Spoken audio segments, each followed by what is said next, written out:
Bienvenidos a todos y todas al foro Derogar o Reformar la Ley contra el Odio y su impacto en los derechos humanos en Venezuela.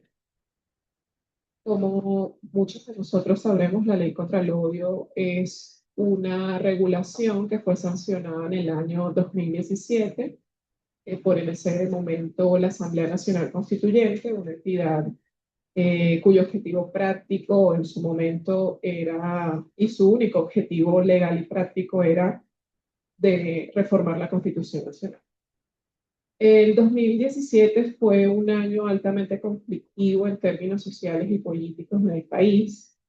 Empezó siendo complicado al punto de que hubo una ruptura del orden constitucional. La Fiscalía en su momento planteó esta ruptura y eso sucedió básicamente cuando el PSJ asumió las funciones de la Asamblea Nacional, que en ese momento era de mayoría opositora. Eso derivó posteriormente en una serie de manifestaciones y en términos históricos fue el ciclo de manifestaciones más intenso, fueron 4 meses seguidos en donde la población estuvo activamente movilizada en las calles en buena parte del territorio nacional, denunciando lo que consideraban era un atentado a la institucionalidad democrática.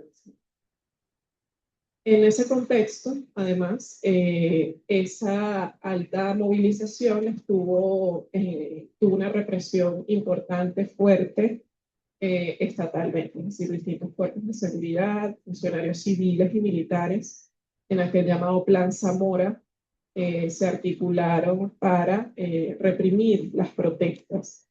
Y también, por supuesto, fue uno de los ciclos de represión más importantes en la historia contemporánea del país. Al punto que también en términos de libertad de expresión fue el año con mayor cantidad de casos registrados.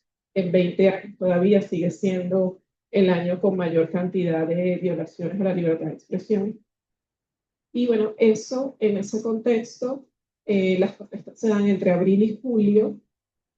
En julio se convoca la Asamblea Nacional Constituyente y en noviembre se termina sancionando este proyecto de ley. Desde la hipótesis del gobierno, había un intento constante de atentar contra la institucionalidad y uno de los mecanismos que ellos decidieron usar para precisamente reprimir y cesar lo que ellos consideraban un atentado a la institucionalidad que ellos representaban fue sancionar la ley contra el odio. De hecho, fue precedida por muchos discursos donde se invitaba a promover una legislación que castigara o sancionara a las personas que incluso cuestionaron la Asamblea Nacional Constituyente. Se hablaba ya en esos discursos de 30 años de cárcel para los tuiteros que cuestionaban el proceso electoral. Es decir, estuvo precedida por llamados directos de altas autoridades para penalizar dinámicas de expresión legítima en un contexto altamente conflictivo políticamente. Desde ese momento ya han pasado más de 8 años, donde la ley ha generado consecuencias dramáticas en materia de derechos humanos, forzadas o usadas sistemáticamente desde ese momento. Desde noviembre de 2017, distintas organizaciones nacionales, internacionales, incluyendo a la Relatoría Especial para la Libertad de Expresión del Sistema Interamericano, se pronunciaron desde ese noviembre de 2017 en adelante, cuestionando la legitimidad, la legalidad y los posibles efectos que podía tener la aplicación de esta regulación. Hoy el gobierno habla de nuevos momentos políticos, ha cuestionado en algunos espacios la aplicación, no tanto el fondo de la regulación, sino la aplicación de esta ley. Y se habla de una posible reforma de la ley contra el odio. Ante eso, creemos importante retomar la discusión y la denuncia que hemos tenido durante todos estos 8 años en relación a distintas características vinculadas a esta regulación. Por eso este foro va a tener 3 momentos. Un primer momento donde plantearemos todo el tema de la caracterización normativa que tiene la ley, cómo colisiona esto con los estándares internacionales de protección de derechos humanos. En un segundo momento plantearemos cuál ha sido la práctica en estos más de 8 años en el terreno y luego daremos cuenta un poco de cómo podemos en este contexto aplicar o no los estándares, cómo podemos adaptarnos o no a esos estándares como herramienta jurídica, las posibilidades de eso, reforma, derogación, que nos plantea el contexto actual. Para eso vamos a contar con varios panelistas invitados. Está Florencia Reguiardo, quien es abogada, especialista en derechos humanos. Actualmente es directora del programa para la región andina, Norteamérica y el Caribe del Centro por la Justicia y el Derecho Internacional, CEGIL. Tenemos a Rafael Chavero, doctor en Derecho, profesor universitario y autor de varios libros, siendo el más reciente Odio, Pánico y Censura, la criminalización del discurso de odio, que fue publicado en marzo de este año. Tenemos a Carlos Correa, quien es doctor en Ciencias de la Información, es director ejecutivo de Espacio Público e investigador del Centro de Derechos Humanos de la Universidad Católica Andrés Bello. Y tenemos a Pedro Vaca, relator especial para la libertad de expresión de la Comisión Interamericana de Derechos Humanos. Bueno, avanzamos con este primer módulo. La idea es que podamos, yo les voy a hacer unas preguntas y la idea es que hasta 3 minutos podamos dar una respuesta y vamos a ir alternando las intervenciones. Pedro, ¿me escuchas? No te me duermas, Pedro. Pedro, recientemente, la Relatoría Especial para la Libertad de Expresión publicó un informe que da cuenta del discurso de odio dentro de la Convención Americana de Derechos Humanos, que básicamente intenta plantear interpretaciones en relación a los estándares y cómo eso se visualiza en la región. En ese texto, en ese informe, se advierte sobre el riesgo que existe de convertir las ciertas herramientas o el discurso de odio, las leyes contra el discurso de odio para silenciar la crítica política. Pero tú como relator, ¿qué problemas o riesgos crees que genera estos conceptos de odio o intolerancia cuando son vagos e imprecisos? ¿Qué riesgos tiene esto para justamente generar elementos de silenciamiento? Hola, muy buenos días. Muchas gracias por la invitación. De verdad que además de ser una conversación pertinente, a mí me llena de mucha alegría que se puedan estar reactivando estas conversaciones y un saludo también y un reconocimiento al trabajo que hacen desde Espacio Público. Eh, eh, el derecho internacional de los derechos humanos considera muy importante que los estados reconozcan la existencia de los discursos de odio y prohíban y sancionen su ocurrencia. ¿Y qué tiene que ver esto con la conversación que hoy nos convoca? Y es que de lo que yo he podido ver en la región durante más de 5 años, la ley contra el odio en Venezuela es un antiejemplo, ¿no? Porque lo que implica es ver con frivolidad, ¿no? Se frivoliza el objetivo del artículo 13.5 de la Convención, que es el que habla de discursos de odio en la Convención Americana, o el artículo 20 del Pacto Internacional por los Derechos Civiles y Políticos, que es el que también considera el tema de los discursos de odio. Los discursos de odio están, o más bien la prohibición de los discursos de odio, está no para proteger gobiernos, están para proteger grupos de personas que pueden ser pasivas de discursos y que puede haber incitación a la violencia y por lo tanto actos muy lesivos a ellos y a ellas. Cuando hablamos de comunidades pasivas de discursos de odio, tenemos que hablar de xenofobia, tenemos que hablar de racismo, tenemos que hablar de homofobia, tenemos que hablar de grupos de personas sobre las cuales pueden dirigirse unos mensajes con un potencial cierto de incitar a la violencia. ¿Y por qué digo que Venezuela es un antiejemplo? Porque desde el año 2017, la oficina que yo lidero está advirtiendo esta distorsión, esta perversión, que es la de asumir desde la autoridad, ¿no? que el discurso de odio es aquel discurso que es crítico al gobierno, ¿no? Y aquí hay, digamos, una perversión de los conceptos porque se está utilizando un argumento previsto para proteger grupos de personas y prevenir violencias contra ellas para la protección de un gobierno, ¿no? O de una autoridad. La relatoría desde el 2017 señalaba, por ejemplo, que él consideraba y seguimos considerando que esta ley contra el odio en Venezuela eh, es una forma severa de restringir el derecho a la libertad de expresión y además puede tener, y lo ha tenido en el tiempo, un efecto intimidatorio incompatible con una sociedad democrática. Eh, Estamos hablando de una norma que acude a términos extremadamente vagos, ¿no? Como la promoción y fomento, como toda clase de discriminación, y se requiere, en todo caso, una visión más apegada al principio de legalidad, sin entrar en el componente de sanciones. Recordemos que esta es una ley que habla de penas exorbitantes de 10, 20 años de prisión, y esto en sí mismo puede ser extremadamente disuasivo, entre otras cosas por la forma en la que las autoridades se han referido a lo que ellos consideran discurso de odio, que a mi juicio no es más que una perversión de los argumentos del derecho internacional de los derechos humanos y una medida absolutamente flagrante y burda de intentar proteger a un gobierno y sobre todo aislar las críticas del debate público, porque lo que termina pasando con este tipo de disposiciones es que discursos especialmente protegidos, como la deliberación sobre asuntos de interés general o el funcionamiento del Estado, terminan encapsulándolos en una categoría de discursos prohibidos y de obligatorio sancionamiento. Gracias, Pedro. Florencia, bienvenida.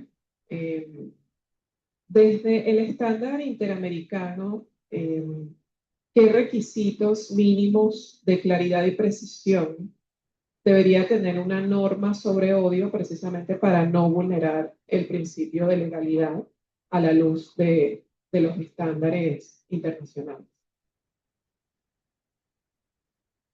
Bueno, primero que nada, buenos días a todos. Muchas gracias por la invitación. Me sumo a las palabras del relator de que celebro que se puedan dar estos espacios y que podamos hacerlo también a distancia, que sea en vivo y que creo que es un momento clave, no solo para discutir la lamentable aplicación de la ley después de 8 años, sino también esa reforma y ojalá una derogación de la ley contra el odio, ¿no?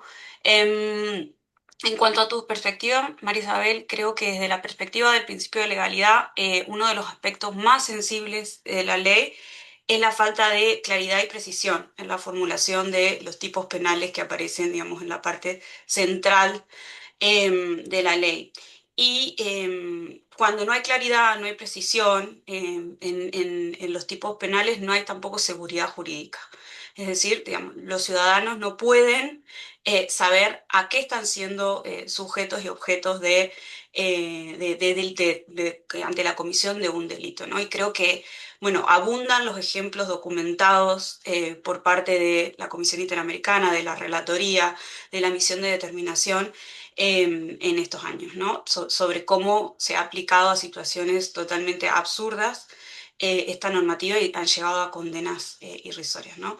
En el sistema interamericano, las restricciones a la libertad de expresión deben estar definidas de manera clara, estricta, previsible, de modo que las personas puedan comprender, como decía eso, con certeza qué conductas están prohibidas, cuándo se utilizan categorías más amplias o indeterminadas y bajo un manto o apariencia de legalidad, ¿no? Como también decía Pedro hacia lo último, existe este riesgo de que la norma habilite márgenes más excesivos en la interpretación y que puede, y en el caso venezolano, con este mal ejemplo ha derivado, ¿no? En aplicaciones totalmente arbitrarias, desproporcionadas e ilegales, ¿no? Que vemos eso, los diferentes casos que se han documentado tanto en el sistema universal como también en el sistema interamericano.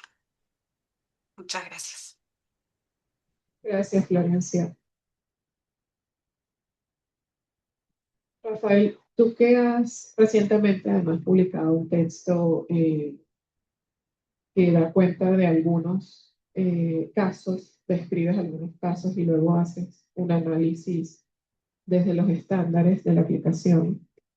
Puedes describirnos, quizás a través de casos concretos o ejemplos, cómo la vaguedad de esta ley contra el odio permite precisamente sancionar una crítica política como si fuese un discurso de odio, es decir, cómo se concretó eso durante este tiempo. Pero, en primer lugar, agradecido con Espacio Público, con Carlos Correa, para la invitación a este excelente diálogo y además el privilegio de contar con el relator, la expresión de la Comisión Interamericana de Derechos Humanos, el doctor Pedro Vaca, y con Florencia, de verdad muy a gusto de estar aquí con ustedes.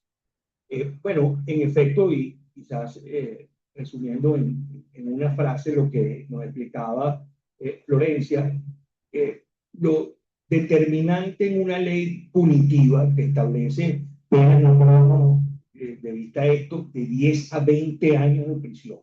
Lo principal es que una persona razonable sea qué es lo que está, o sepa entender qué es lo que está prohibido.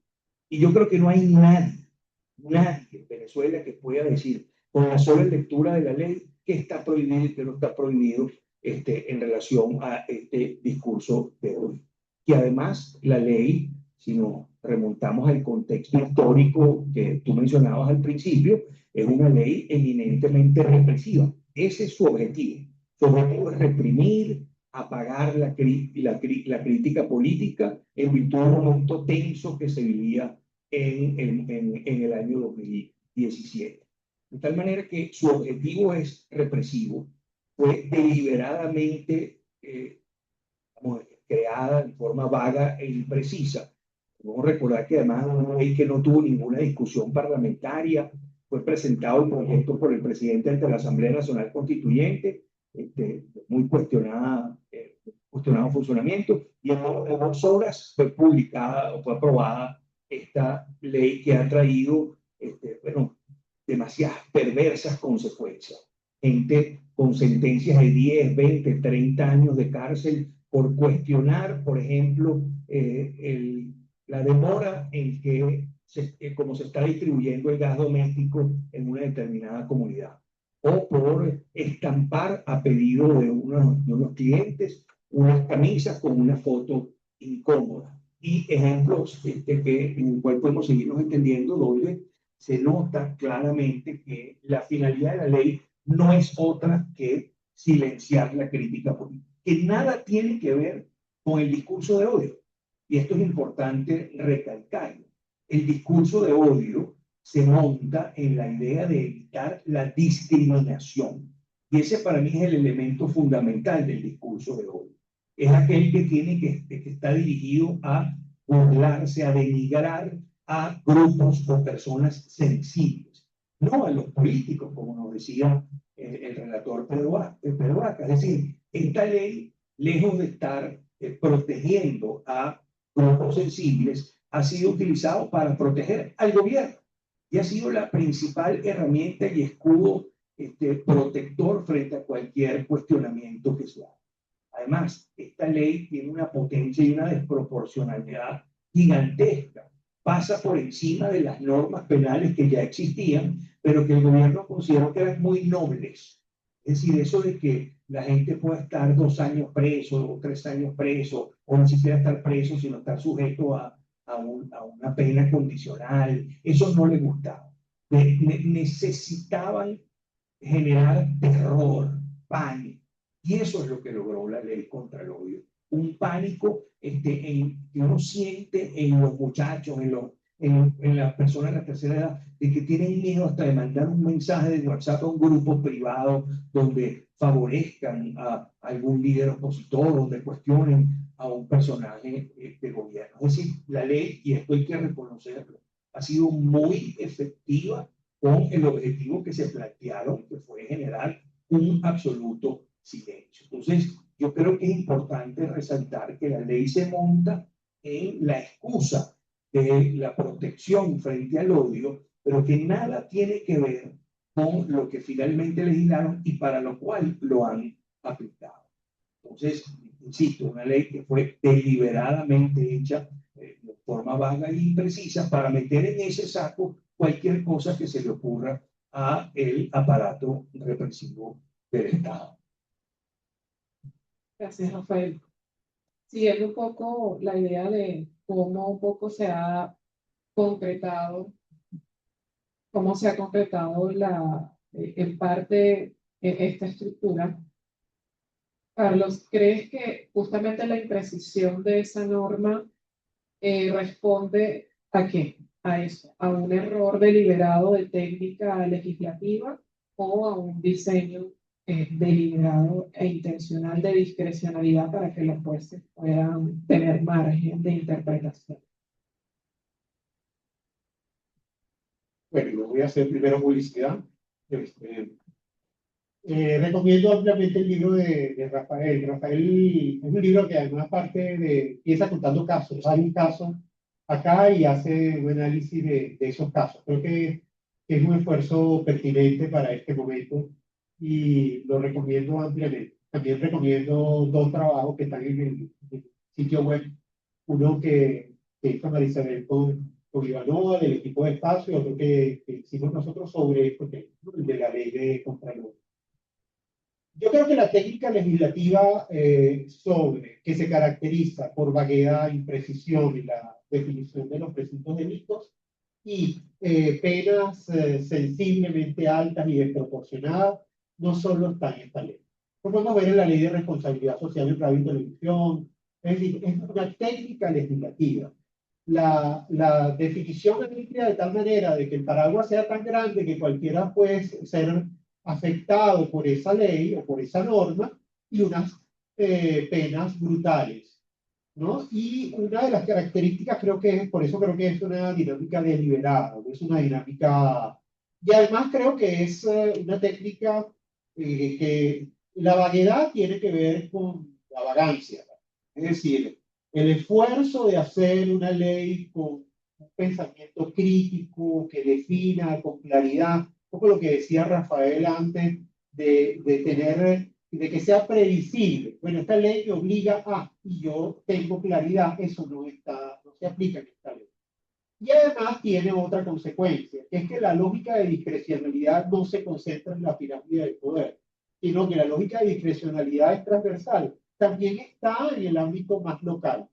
Es decir, una de las cosas que hemos visto en los últimos tiempos es que la aplicación es decir, se abre el procedimiento en el ámbito local, estoy hablando de comunidades, de alcaldías, de municipios, que básicamente corresponden más a una dinámica de tipo extorsivo. Es decir, se aplica la ley en función de tratar de que esa persona, mira, si me das tanto dinero, no sé qué te libero. Y eso es una de las consecuencias que tenemos asociadas a esto. Entonces, la respuesta es una técnica legislativa que se repite en varias normas que se cumplen.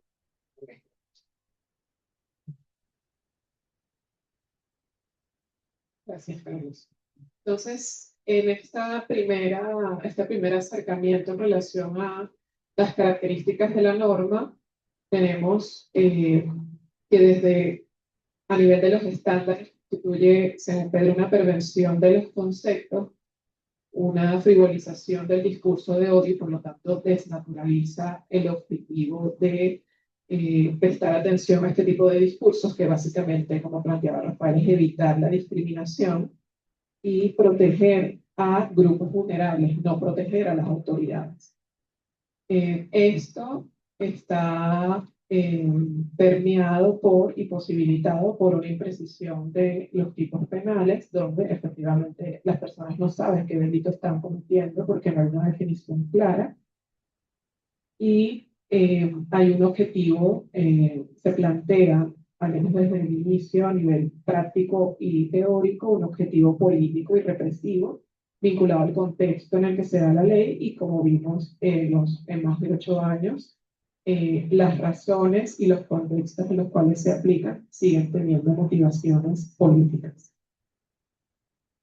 Entonces, la crítica, en definitiva, la crítica política no sería un discurso de odio en sí mismo, sino una expresión legítima de cuestionamiento al poder que debe ser respetado desde los estándares, desde el poder y desde las autoridades. Ahora vamos a vamos al segundo módulo, donde vamos a conversar sobre la aplicación de la ley, aunque ya nos hemos adelantado un poco a cómo se ha concretado eso en la práctica y las consecuencias que eso ha tenido. Retomando el trabajo de Rafael, describes varios casos. No sé si nos podrías quizás caracterizar si ves algunos patrones en esos casos que lograste describirnos en el texto. Porque, bueno, hay distintos canales que son criminalizados, también distintos discursos públicos, es decir, no solo políticos partidistas, sino también eso, denuncias sobre temas de interés público, comunitarios, etcétera. No sé si puedes eso, ofrecernos como qué patrones en general viste en relación a los tipos de discursos de interés público y en relación a qué medios o plataformas, si todo tenía que ver con lo digital o también con expresiones, digamos, en contextos sociales. Bueno, lo primero es que de una investigación jurisprudencial, bueno, es sumamente difícil porque en el ámbito penal, en los procesos penales aquí es un misterio. Veo ahí por ahí que puede dar fe de que es un ratoncito de tribunales y de jurisprudencia. Aquí es básicamente imposible hacer seguimiento a la jurisprudencia penal, sobre todo de instancia. Pero de cualquier investigación, lo que puedo asegurar es que no hay o no se ha aplicado para el discurso discriminatorio. Para eso no se ha aplicado la ley. La ley se ha aplicado es únicamente para el cuestionamiento político y en todos los niveles. Es decir, se ha querido dejar o transmitir el mensaje de que se va a perseguir a todo el mundo, al macro, es decir, a ese político que puede salir en televisión, que puede dar un mitin, a aquel líder comunitario o aquel hijo de vecino que simple y llanamente está expresando su opinión sobre algún aspecto político. Es decir, que no han habido parámetros claros, o el único parámetro claro es la crítica o el cuestionamiento político para generar esa sensación de pánico, esa sensación de silencio, de que no es posible cuestionar ninguna política pública. Ese es el patrón común de aplicación. Y lo que dice Carlos, que también hay que ponerlo sobre la mesa, porque la ley ha sido aprovechada no solamente para generar pánico y censura, sino también para generar una red de corrupción gigantesca. Es decir, lo que pasa con los muchachos que pagan las alcabalas, donde hay un modus operandi donde te quitan el teléfono, te escriben algo en el WhatsApp si es que no consiguen alguna foto y tal, y ahí empieza todo el trayecto de la extorsión para quitarte un dinero de una manera ilegítima. Entonces, ese ha sido otro patrón de la ley, de buscar, digamos, el enriquecimiento ilícito de los cuerpos represivos del Estado. Entonces, digamos, el único patrón que yo pudiera identificar es el cuestionamiento político o la crítica de cualquier o cualquier adversidad frente a los intereses gubernamentales. Y por eso hemos tenido situaciones como, por ejemplo, la de una doctora que se quejaba pues, de la situación del país y le metieron 30 años. Cosas como esta, digamos, estas aberraciones, no solamente perjudican a quien lo sufre, sino el efecto inhibitorio que el efecto expansivo que genera el terror ha sido gigantesco y por eso es que la gente vive, digamos, aterrada y prefiere apartarse de las discusiones de relevancia pública. Y ni hablar las implicaciones que han tenido en los medios de comunicación, porque claro, hablamos del impacto en la gente, pero también tenemos que estar claros que el impacto que esto genera en los medios de comunicación, cuando la ley establece las sanciones más graves, unas multas multimillonarias y además la posibilidad de revocatoria de las concesiones. Esto implica, es decir, como si ustedes son parte del control editorial de una radio, de un canal de televisión, de una red de noticias, lo primero que pueden hacer contra una ley que no saben lo que significa y que cualquier cosa que hay aquí es, bueno, mira, no a nadie, no abordar ningún tema que por casualidad pueda ser considerado como odioso. Entonces esto ha generado, digamos, bueno, una sociedad ajena a digamos, a la crítica política o a la expresión libre del pensamiento de los asuntos públicos. Gracias, Rafael. Justo en esa línea, Carlos, iba a la siguiente pregunta. ¿Cómo, si puedes aportar otros ejemplos, además de los que dio Rafael, de cómo se percibe en la práctica ese efecto inhibidor en periodistas, activistas, liderazgos comunitarios, personas que se organizan para cumplir objetivos comunes, sean de carácter político partidista o no? ¿Cómo eso afecta en lo inmediato y en el tiempo? Creo que uno de los ejemplos que señalaba Rafael antes era, tú tienes como cierta división de decir algo en los grupos de WhatsApp, es decir, los grupos de WhatsApp como que se han esterilizado, pues, ¿no? Nadie dice nada, nadie comenta nada, y eso tiene que ver también con una práctica que se asoció después, el año pasado también se aplicó, pero después de las elecciones, que fue esta dinámica de la relación, en términos técnicos en Venezuela, eso es sapeo, y que tuvo un impacto en la quiebre de la confianza a nivel comunitario, porque entonces decían, no es que fulano mandó un mensaje por el grupo de WhatsApp y dijo tal cosa, y entonces eso quiebra las relaciones de confianza que son sustanciales para cualquier proceso de transformación en el ámbito local, porque tú tienes una, el problema nuestro es que no hay agua, gas que no se distribuye, y eso afecta, eso no tiene color político, afecta a todo el mundo. Entonces, no se pueden reunir a hablar de esos temas porque tienes el temor, porque además eso tuvo consecuencias, la gente tuvo como detención. Pero hay impactos, es decir, en Venezuela, por ejemplo, yo digo, ustedes quieren ver cómo es el estado del periodismo venezolano, paséense por las páginas web que hacen contenidos en Venezuela y vean cuántas notas firman. Es decir, la gente no quiere firmar las notas porque precisamente tiene miedo de las consecuencias, ¿no? Y después están todas las tentaciones y los anuncios, ¿no? ¿Qué tal si hacemos un registro de las páginas web? Eso es un delirio, porque primero en Venezuela, solo con el dominio.be hay 110.000 páginas. Con el dominio.be solo son 110.000 páginas. Pero además de eso, ¿cuántos usuarios tienen cuentas de Facebook? ¿Cuántos usuarios tienen cuentas de Instagram? ¿Cuántos usuarios tienen cuentas de X? Son muchísimos. Entonces, ¿qué? Vas a registrar a todo el mundo. Y ya están registrados. Entonces, digamos, la lógica de la utilización de esta norma genera muchísimas inhibiciones y además porque hay una extralimitación. Es decir, nosotros sostenemos que las comunicaciones vía WhatsApp son redes de comunicación interpersonal. Es decir, es como es un poco lo que antes en el derecho internacional, la protección de la correspondencia. Es decir, eso es una dinámica de correspondencia. Por supuesto que se puede llegar a mucha gente. Bueno, había una tendencia que era el arte postal, en el que tú hacías un arte y le mandabas a 200 personas la misma postal. Eso era que, bueno, era un grupo de WhatsApp, pues, pero de los de arte. Es decir, yo lo que creo es que en definitiva esas son dinámicas de comunicación interpersonal. Y por lo tanto tienen un efecto inhibitorio para la solución de los problemas cotidianos a nivel local.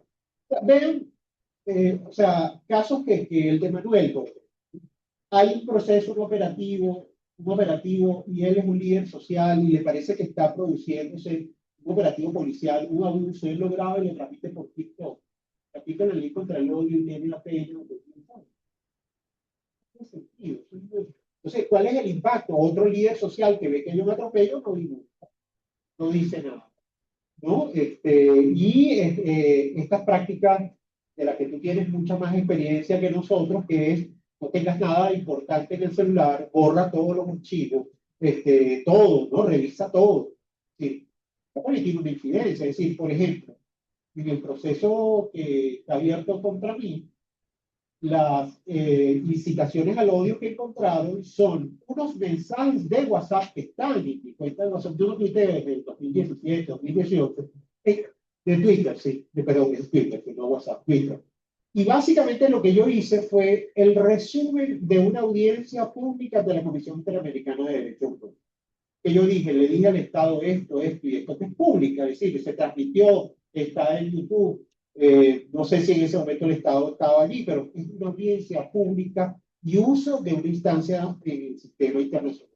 Eso genera división, genera temor, genera miedo y tiene un impacto realmente pernicioso de cara a los desafíos que tenemos en la sociedad venezolana. ¿Cómo vamos a resolver? ¿Cómo debatimos, por ejemplo, el incremento salarial o no? ¿Hasta qué punto llega? ¿Cómo debatimos la solución del problema eléctrico? Que en algún momento en Venezuela se penalizó a los ingenieros que decían cuál era la causa del problema. Gracias, Carlos.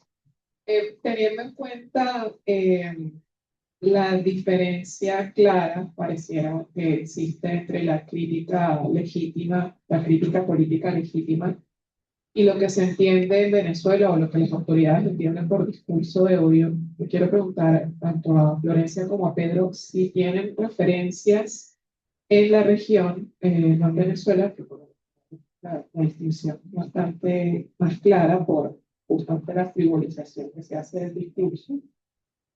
Si tienen ejemplos concretos de diferencias quizás más técnicas, ¿no? Que sea más difícil determinar, ya ha sido más difícil en esos contextos determinar esa diferencia entre la crítica política legítima y el discurso que realmente constituye o construye un enemigo vulnerable y que lo expone a la violencia. Es decir, cuál es el límite en casos quizás donde sea más difícil determinar esa diferencia, si tienen alguna referencia en el continente? No sé quién quiere empezar, si Florencia o Pedro. Florencia, si quieres. Bueno, primero que nada, me parece importante lo que comentaron antes y los diferentes ejemplos de cómo se ha presentado el efecto inhibidor en Venezuela, concretamente respecto de esta ley. Y creo que frente a eso y en la región, más que ejemplos concretos, yo creo que al igual, o sea, en cierta medida, al igual que en Venezuela, hay un entramado también normativo de cierre del espacio cívico que se da en conjunto con la ley contra el odio, ¿no? Que en el caso venezolano tenemos también la ley Simón Bolívar, la ley de fiscalización y otros proyectos de ley como la ley de cooperación, ¿no? Que creo que en conjunto generan restricciones y hacen aún más evidente ese efecto inhibidor, ¿no? Y ese cierre del espacio cívico, impactando la libertad de expresión, de asociación y en la participación política. Y creo que eso no es aislado a lo que está ocurriendo en la región a lo largo y ancho, donde estamos viendo que se están cada vez propagando más diferentes tipos de normativas para limitar la disidencia y las opiniones diferentes en diferentes niveles de defensores, de quienes también cumplen diferentes roles en la institucionalidad. Y acá, por ejemplo, pienso en el caso peruano, ¿no?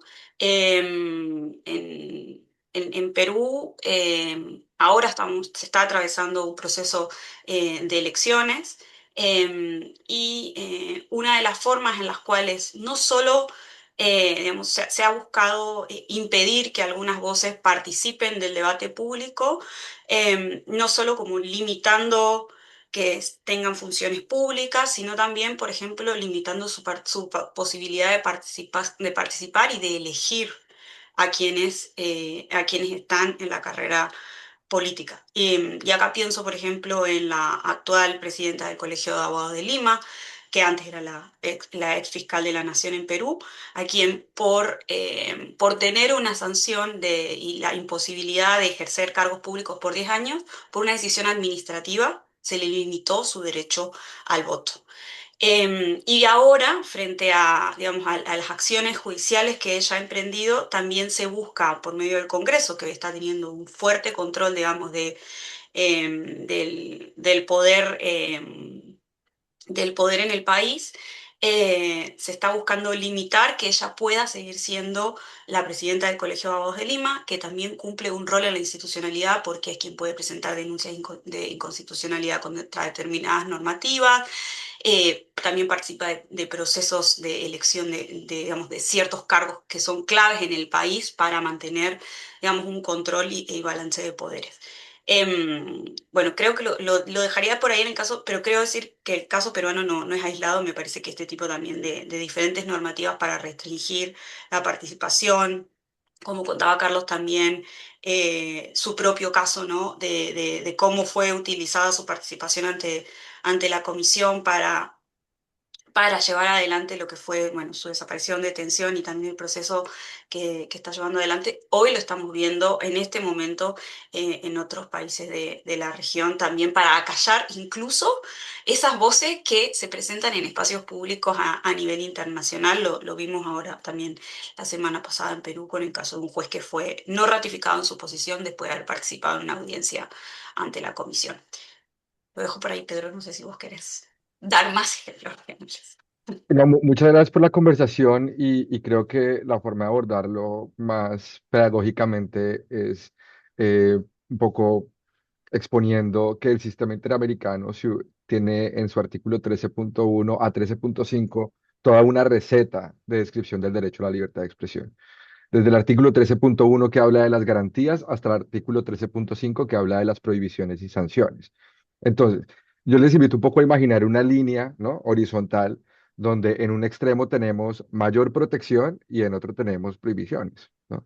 Entonces, el sistema interamericano ha, por ejemplo, dicho que el discurso sobre asuntos de interés público, que el discurso sobre funcionarios públicos, que el discurso sobre los recursos públicos, que el discurso sobre elementos de identidad y dignidad personales, que el discurso sobre el funcionamiento del Estado es un discurso especialmente protegido. Entonces, este se ubica en la esquina de mayor protección. ¿Sí? En el artículo 13.5 se habla de las prohibiciones y sanciones, ¿no? Y el sistema interamericano también tiene los discursos no protegidos. No solo están los discursos de la violencia con incitación por razones de odio sobre etnia, nacionalidad, religión, sino también está, por ejemplo, la pornografía infantil o la explotación sexual infantil o la apología al genocidio, ¿no? Digamos, ahí hay una escala, digamos, de gradualidad en la protección. ¿Sí? ¿Qué es lo que pasa en la región? Y en la región tenemos muy sólidos argumentos de por qué proteger el debate democrático, el escrutinio al poder, todas las barreras que tiene que superar cualquier Estado democrático para restringir un discurso, que están en el artículo 13.2, que es lo que llamamos el famoso test tripartito, que tiene que tener un principio de legalidad, perseguir una finalidad legítima, ser necesario y proporcional en una sociedad democrática. Casi todo el sistema interamericano y su jurisprudencia se basa en este punto de discursos especialmente protegidos. Y tenemos otra discusión que es cómo proteger a comunidades que pueden ser pasivas de discursos de odio con incitación a la violencia en lo que tiene que ver con el artículo 13.5. En lo primero tenemos muy buenos ejemplos. En lo segundo yo no identifico un único ejemplo bueno de encuadre sobre el artículo 13.5 y de ahí que venga el informe reciente que publicó la relatoría donde plantea que a los efectos de los discursos de odio que cumplan todos los elementos del artículo 13.5, que por cierto no tienen nada que ver con la ley contra el odio en Venezuela, ¿sí? Ahí le asiste a los estados un deber de prohibir y sancionar. Entonces, frente a los discursos especialmente protegidos, tenemos muchos ejemplos, casi toda la jurisprudencia interamericana, frente a los encuadres institucionales, frente a los discursos de odio que tengan elementos de incitación a la violencia contra grupos vulnerables de personas, no carecemos de ejemplos contundentes. Ahora, cuando a mí me comentaron de este foro, se hablaba un poco de la disyuntiva de derogar o reformar, ¿no? Y creo que ahí hay una primerísima buena noticia y es que se está activando una conversación importante. Yo como relator de libertad de expresión, y digamos, no es un asunto de una opinión personal, sino de la traza histórica de la relatoría, creo que la única salida coherente es la derogación y quisiera explicar por qué. Y tiene que ver con esta pregunta. Cuando yo les hablo de que hacia el 2018 esta ley se estaba aplicando contra manifestantes que aplicaban por la escasez de alimentos o contra grupos religiosos, o contra ciudadanos que difundían información sobre situación económica y cambiaría el país, estamos hablando de un discurso especialmente protegido. No estamos hablando de un discurso de odio. Cuando les digo que en el 2019 este patrón se mantuvo y se extendió a otros actores, particularmente al periodismo, también es importante mencionar que el periodismo es considerado una actividad especialmente protegida desde la opinión consultiva 05 del 85, cuando el sistema interamericano la consideró nada más y nada menos que una piedra angular de toda sociedad democrática. Si yo les digo que en el 2020, ¿sí?, se profundizaron las dinámicas de criminalización de crítica pública en la pandemia del COVID en Venezuela, utilizando la ley contra el odio, estamos hablando del derecho ciudadano de participar de un debate inminente sobre el entorno que les rodea. Si les digo que hacia el año 2020 y 2022 esto se llevó a los entornos digitales, porque en Venezuela se ha aplicado la ley contra el odio a contenido satírico, porque en Venezuela se ha aplicado la ley contra el odio a estados de WhatsApp. En Venezuela se ha aplicado la ley contra el odio a Reels, a contenidos de TikTok. Incluso hay un caso que a mí me llama muchísimo la atención y es ver cómo, de acuerdo a la información que recibió la relatoría, la forma de quitarse de encima un proceso de discurso de odio en Venezuela es el arrepentimiento público del discurso, porque creo que a todos nos viene a la memoria aquellas imágenes de una persona a la que la forzaron a arrepentirse del contenido inicial con el fin de quitarse de encima un proceso de carácter penal. Para mí, creo que hay una literatura amplia con respecto al por qué la derogatoria, pero hay un argumento más. Aquí se ha hablado de la autocensura, ¿no? Aquí se ha hablado del efecto inhibitorio. Clarísimamente, cuando a una persona se le asignan la comisión de delitos por participar en una audiencia de la Comisión Interamericana de Derechos Humanos, no puede ser interpretado bajo una lupa democrática de una forma distinta, que esto es un abuso de poder. Y es un abuso de poder aleccionante, porque las puertas de la Comisión Interamericana de Derechos Humanos están para toda la ciudadanía de las Américas. Y cuando esto ocurre, todas las demás organizaciones de derechos humanos piensan 2, 3, 4 y 5 veces antes de activar el mismo mecanismo por temor a sufrir las mismas consecuencias. Cierro con un punto, y es que creo que aquí hay una doctrina institucional que también refuerza el planteamiento de la derogatoria. Aquí no solo estamos hablando de la existencia de una ley que no soporta un test de legalidad a nivel interamericano, y eso lo sabemos desde el 2017.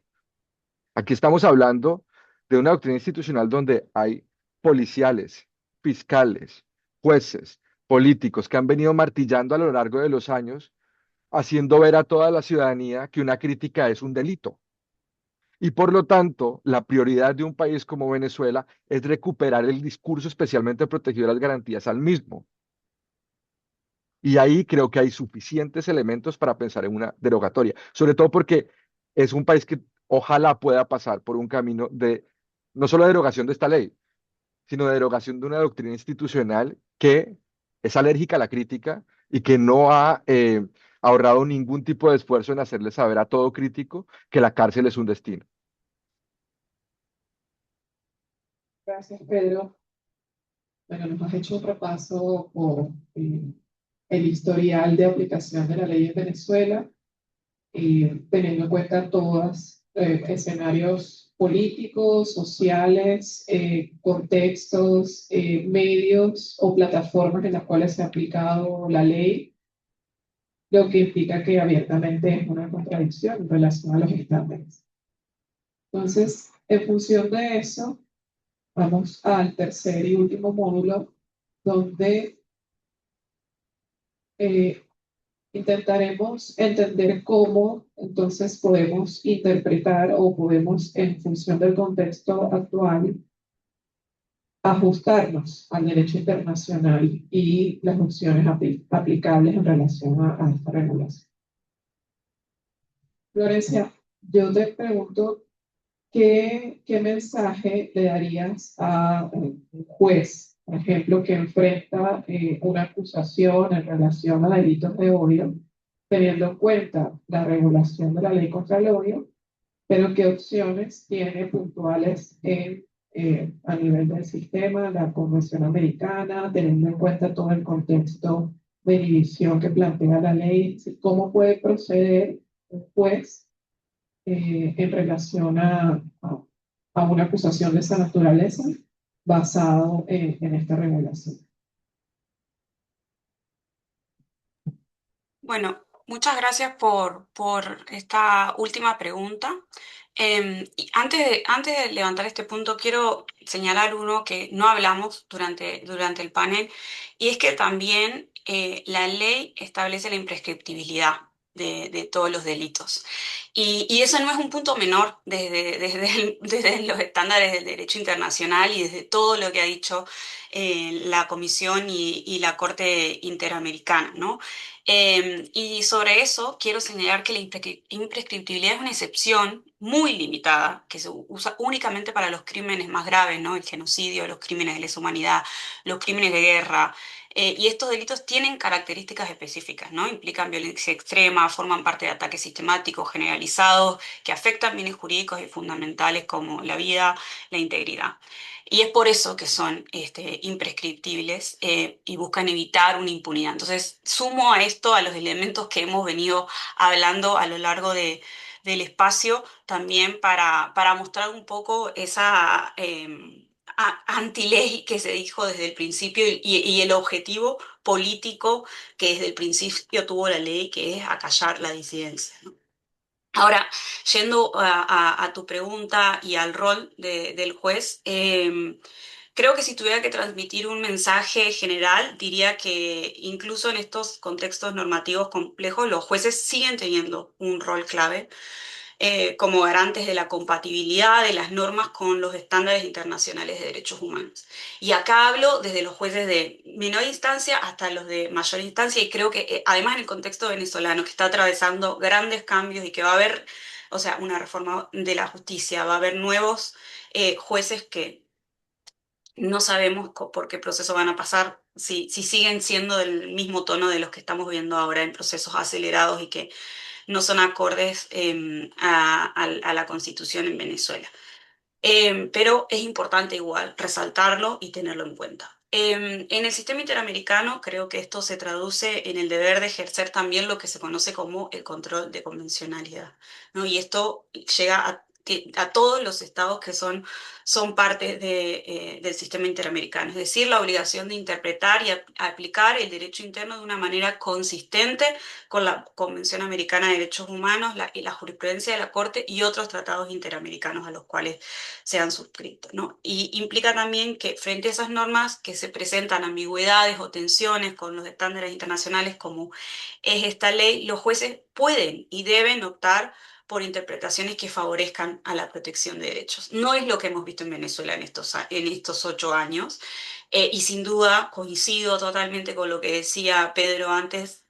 Hace falta derogar esta ley, la RELE lo dijo desde el 2017 y sigue siendo esa la necesidad, pero eso no implica que también los jueces tienen una responsabilidad frente a eso y tienen que proteger los derechos de las personas. En el caso de normas como la ley contra el odio, esto adquiere una particular relevancia. Por ejemplo, un juez podría interpretar de manera restrictiva los tipos penales, limitando su aplicación a supuestos que cumplan con el estándar del 13.5, exigir la acreditación de elementos como la intención, el contexto, la probabilidad de daño en línea con los criterios desarrollados en el plan de acción de Rabat, evaluar de manera estricta, ¿no?, la necesidad, la proporcionalidad de cualquier medida que restrinja la libertad de expresión, y creo que acá, bueno, dimos ejemplos, ¿no? Antes estábamos hablando, Carlos hablaba del ejemplo de Manuel. La mayoría de los casos, al menos conocidos, porque tampoco hay documentación ni información pública por parte del Estado, de a cuántas personas han sido sujetas a esta ley, condenadas por esta ley, se les ha aplicado este test. Y además los jueces pueden tomar en cuenta, según la jurisprudencia interamericana, el discurso sobre asuntos de interés público, incluyendo la crítica a autoridades, a políticas estatales que gozan de una protección reforzada, ¿no? Acá hay mucha jurisprudencia de la Corte, por ejemplo, el caso Kimmel contra Argentina, el caso López Lones contra Honduras, en donde la Corte enfatiza que cualquier restricción en este ámbito debe ser objeto de un escrutinio particularmente estricto. ¿Qué más? En cuanto a las opciones del derecho internacional, es importante también recordar que el sistema interamericano ofrece mecanismos de protección complementarios. Cuando no es posible garantizar plenamente los derechos a nivel interno, la posibilidad de acudir a la comisión ya incluso en muchas medidas cautelares ha documentado la aplicación de la ley contra el odio y también la posibilidad de presentar casos ante la comisión y que eventualmente, que los hay seguramente en trámite, que eventualmente llegarán a la Corte, ¿no? En ese nivel, donde se puede, digamos, prevenir normas amplias o ambiguas, creo que es importante también pensar de la mayor forma creativa y amplia que se puede hacer frente a restricciones indebidas, como es el caso de esta ley. Entonces, en ese sentido, creo que más allá del contenido específico de la ley, el mensaje sería que el juez tiene herramientas, tanto en el derecho interno como en el derecho internacional, para reducir los riesgos de la arbitrariedad y proteger el espacio de debate público en Venezuela, y que ese es el rol particular, ¿no? Cuando se trata de normas que inciden directamente sobre la libertad de expresión, de asociación y la participación política, como esta ley. Gracias, Florencia. Bueno, Rafael y Carlos.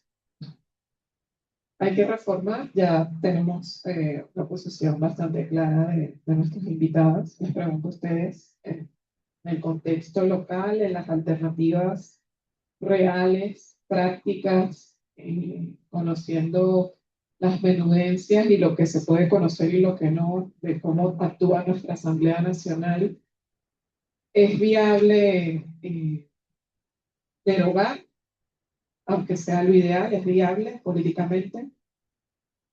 ¿Es viable reformar? Si se habla de reforma, ¿en qué términos hablaríamos de reforma?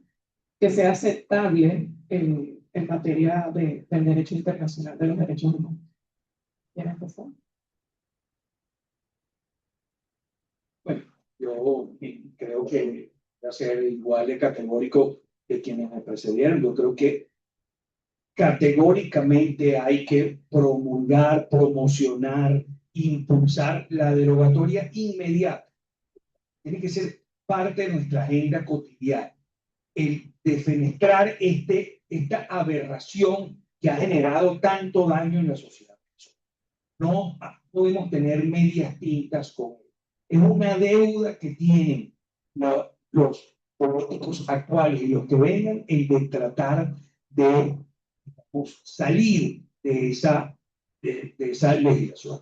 Hay un aspecto técnico que no voy a entrar aquí en esto, y es bueno, quién la deroga, cómo se deroga. Recuerden que esto fue una ley hecha por la Asamblea Nacional Constituyente porque nos inventamos las llamadas leyes constitucionales, algo que no existe en nuestro ordenamiento jurídico. La Asamblea Nacional entonces decidió legislar incluso para después de su funcionamiento.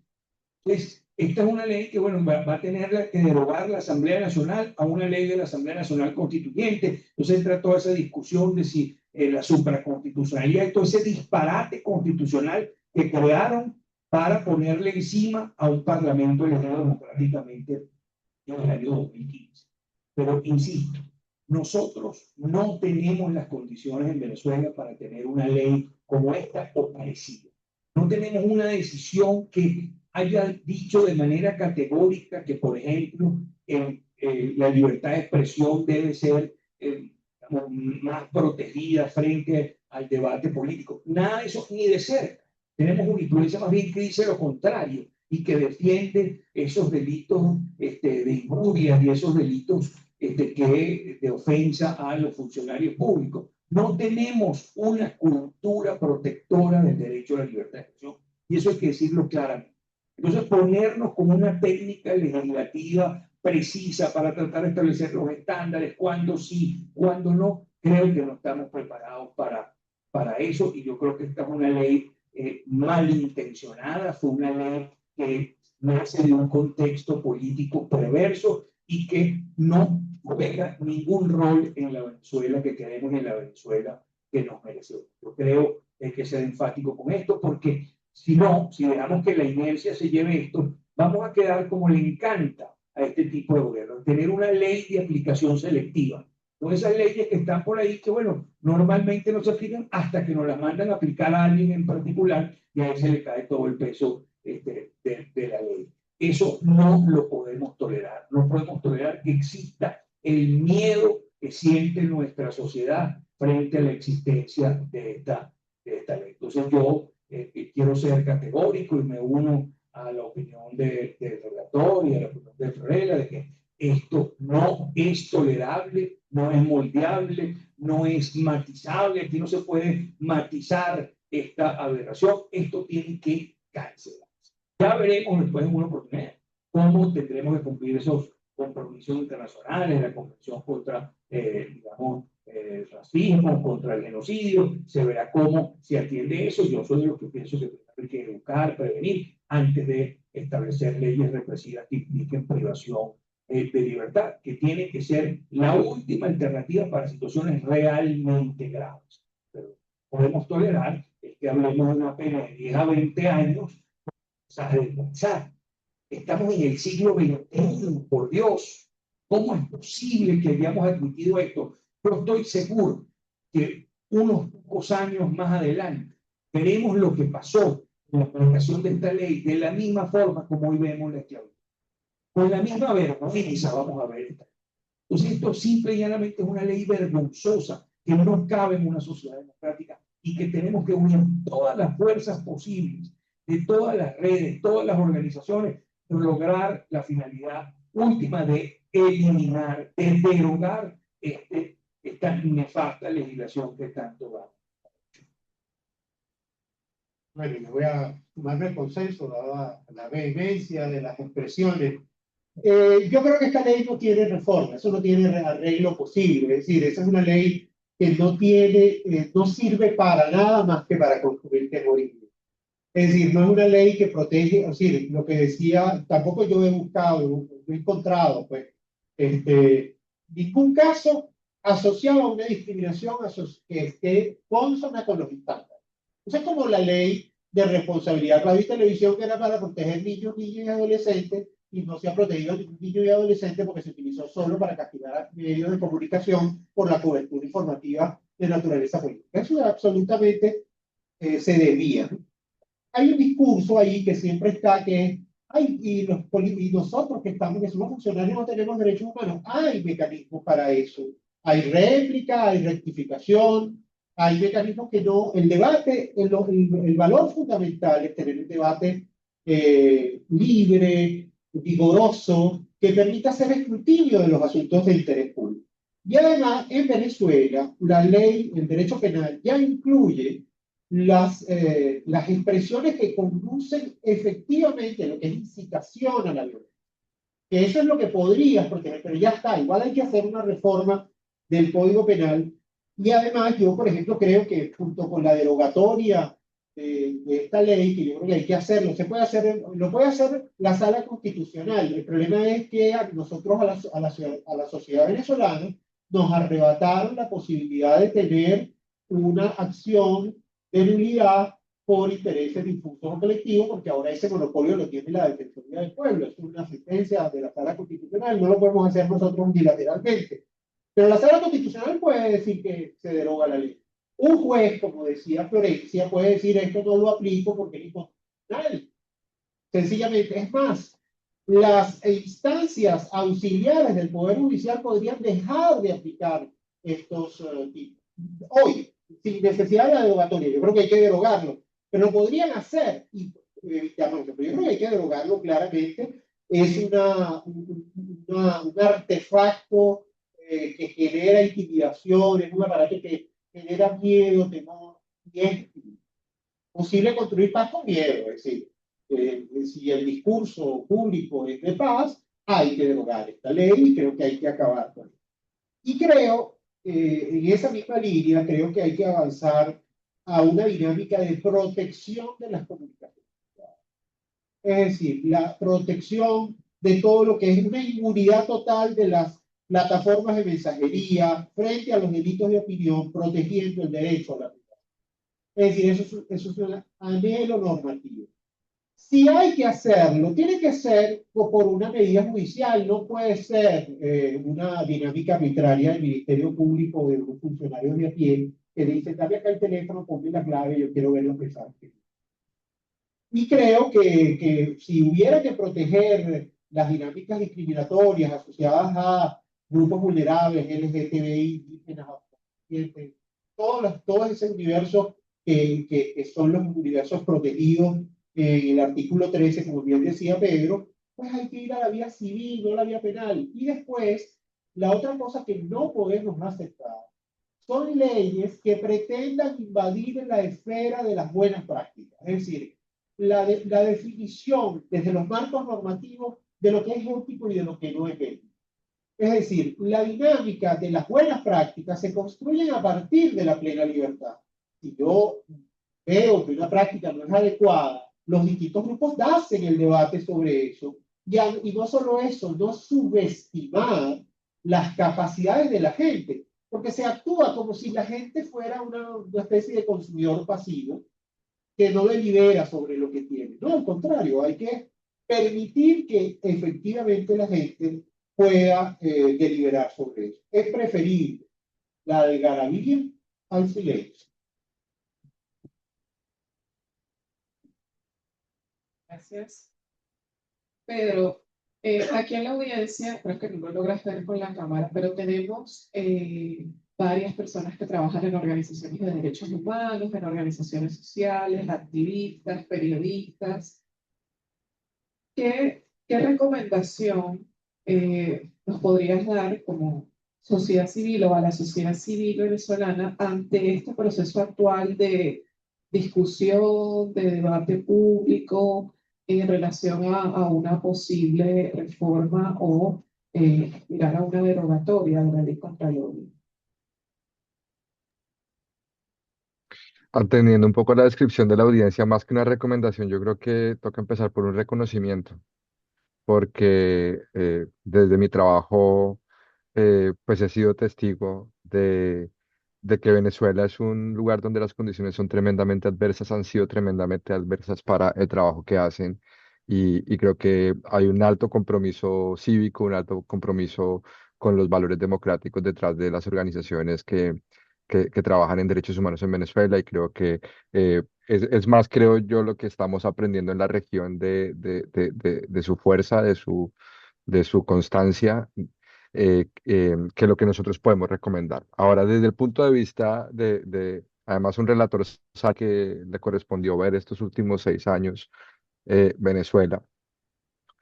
Yo creo que si el problema de Venezuela en este momento, y con esto no quiero decir que no haya discriminación, que no haya xenofobia, que no haya, si el problema de Venezuela en este momento es que hay una proliferación de discursos dirigidos a grupos de personas con alto contenido de incitación a la violencia, activemos una conversación sobre cómo encuadrar los estándares internacionales de discursos de odio en, en los marcos institucionales que puedan estar o abrirse. Yo creo que ese no es el caso. Si el problema en Venezuela, o uno de los problemas de libertad de expresión en Venezuela, es que se arrastran años y años de restricción del espacio cívico, de esfuerzos multinivel, donde esta ley es uno de los ingredientes que han llevado a un punto, ¿no? de aislamiento del debate público, de temor a participar en los asuntos en comunidad, de autocensura. Entonces, bien haríamos en sumar esfuerzos para girar la conversación hacia cuáles son las garantías a la libertad de expresión en Venezuela, cuáles son las garantías que se han perdido y qué instrumentos normativos e institucionales deben empezar a discutirse y crearse para recuperar eso que se ha perdido. Yo ahorita he escuchado, por ejemplo, las preguntas sobre los jueces y me hacía una pregunta íntima, y es, bueno, en mi parecer puede que haya jueces que quieran hacer un control de convencionalidad forense y, y que tengan buenos argumentos para hacerlo, pero que a lo mejor estén rodeados de un entorno donde hay tremendos temores para hacerlo. Y finalmente opten por no hacer un control de convencionalidad debido a esos temores. Entonces yo creo que aquí la conversación no es sobre discursos de odio. La conversación es sobre cómo recuperar unas garantías altamente perdidas, ¿sí? Con una sociedad civil que es ejemplo en la región de trabajo en derechos humanos en condiciones tremendamente adversas. Y ahí entonces uno, además, digamos, de la buena voluntad con la que participamos, digamos, ese valor cívico que nos convoca, pues creo que también hay que interpelar a las contrapartes en los parlamentos, las contrapartes en la comunidad internacional, porque esa es una conversación que no puede ocurrir si no hay un compromiso de tenerla. Es decir, yo he leído hasta la saciedad em, tweets de autoridades en Venezuela, no solo que están a favor de la existencia de esto. Señalan a personas como partes de complots, señalan actividades. Es decir, aquí hay que ubicar el espacio de la conversación, pero yo no estimo que sea la conversación sobre discursos de odio. Creo que hoy en día es un distractor tremendo, ¿sí? Creo que la conversación es como, tras muchos años de esfuerzos multinivel dirigidos a cerrar la liberación pública, se empieza a hablar de nuevo de garantías. Podemos pensar en una Venezuela que de aquí a un tiempo tenga ciudadanos manifestándose sobre, no sé, su entorno de acceso a servicios básicos y sin que eso implique represión y criminalización. Podemos pensar en periodistas y salas de redacción que están desplegadas en las ciudades y hacen entrevistas a distintos actores y no tienen temor de ser perseguidos criminal. Podemos pensar en radiodifusores que no están eh, con la ansiedad de que un día cualquiera llega un inspector a sacar un expediente y a hacerle notar que está incómodo con la entrevista que hizo el día anterior y que por lo tanto están pensando en quitarle una licencia y así no se la quiten hay un efecto inhibitorio. Creo que la conversación hay que girarla a las garantías, ¿sí? Porque el odio o el argumento del discurso de odio ha sido vectorizado negativamente, instrumentalizado con un propósito de cierre del espacio cívico. Eh, siento si esta intervención fue larga, pero creo que aquí hay un tema también de foco y prioridad, donde la decisión entre reforma y derogación es importante porque no olvidemos que así como la ley contra el odio ha sido un símbolo de la restricción y la censura, su derogación también puede ser un símbolo tiene un componente simbólico de la recuperación de libertades que se han venido perdiendo en el tiempo. Gracias, Pedro. Bueno, para recoger un poco los mensajes claves, bueno, mensaje unánime en relación a la derogatoria, bueno, las implicaciones no solo técnicas, no solo por las implicaciones técnicas, jurídicas, prácticas, sino además los efectos que posiblemente ha tenido estas prácticas en la región, ¿no?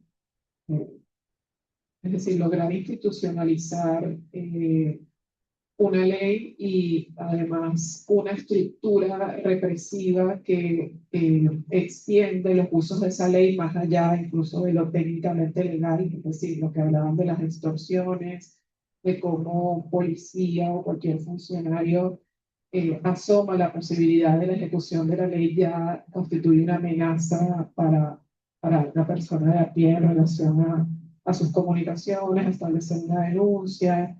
Eh, Eso ha tenido un impacto en nosotros como sociedad y por lo tanto esa recuperación de garantías de la que habla Pedro creo que es relevante tener en cuenta porque no solo se trata el discurso de odio y la ley contra el odio, eso es una herramienta para profundizar en esa represión a distintos niveles institucionalmente y eso ha hecho mella en los distintos frentes que tenemos que recuperar para obtener nuevamente garantías, no solamente en derechos humanos, sino específicamente en libertad de expresión. En este contexto reciente, en esa línea precisamente distintas organizaciones han planteado iniciativas, acciones que van justamente en la línea de recuperar esas garantías institucionales y democráticas en materia de libertad de expresión, que incluyen, por supuesto, la derogatoria de leyes restrictivas, que incluyen la ley contra el odio, pero también otra serie de regulaciones como la ley Simón Bolívar, la ley de fiscalización de organizaciones, distintos instrumentos que se han utilizado junto con la ley contra el odio para restringir el debate público. Y bueno, también incluye otras medidas vinculadas al cese de los bloqueos de medios digitales, la recuperación de las concesiones para las emisoras radiales y las televisoras en todo el territorio nacional que fueron cerradas arbitrariamente por la Comisión Nacional de Telecomunicaciones. Es decir, hay un conjunto de elementos que precisamente dan cuenta de las distintas restricciones en varios niveles y que son acciones que el Estado puede ejecutar inmediatamente. Ya lo decía Carlos, por ejemplo, en relación a la ley, no es necesario incluso que haya una derogatoria para que los jueces se inhiban de aplicarla o puedan determinar que es inaplicable precisamente porque no cumple con las regulaciones y con los estándares internacionales de protección, pero tampoco con la Constitución Nacional en lo que tiene que ver con las garantías del derecho a la libertad de expresión. Entonces, va en esa línea, creo que agradezco a Pedro esa intervención porque buena parte coincide con muchos de los esfuerzos que se están haciendo actualmente en ese sentido para empujar a que se vayan restituyendo esas garantías en materia de libertad de expresión. Bueno, agradezco a los panelistas, a Rafael Chavero, Carlos Correa, Florencia Reviardo y Pedro Vaca por haber conversado. Les pido que se queden unos momentos más porque vamos a abrir para preguntas y comentarios en la audiencia que puedan interactuar con los panelistas. Carlos, ¿quiere interrumpir un momento? No, la línea de lo que te estabas diciendo, un conjunto de organizaciones construyeron como un decálogo de medidas, ¿no? Hay unas medidas son de corto plazo, otras de más largo plazo. Cuando presentamos el informe la semana pasada, nosotros señalamos tres prioridades. El desbloqueo de los sitios web es una cosa que se puede hacer hoy, ratico. La otra es la derogación de la ley contra el lobbying. Quizás la primera medida es que se dé la liberación de periodistas, activistas y personas que están siendo perseguidas, que están siendo encarceladas por delitos y expresión. Eso desde el Centro de Derechos Humanos de la Universidad, también desde espacio público, desde organizaciones como el sindicato, el colegio. Estamos promoviendo esa iniciativa y es un discurso que de manera permanente estamos subrayando porque creo que efectivamente hay que, si efectivamente estamos en un nuevo momento político, pues tiene que haber nuevas medidas que ayuden a que progresen. Nada más quería subrayar eso en respuesta a lo que ha planteado Pedro. Gracias. ¿Les quiere hacer una? Sí.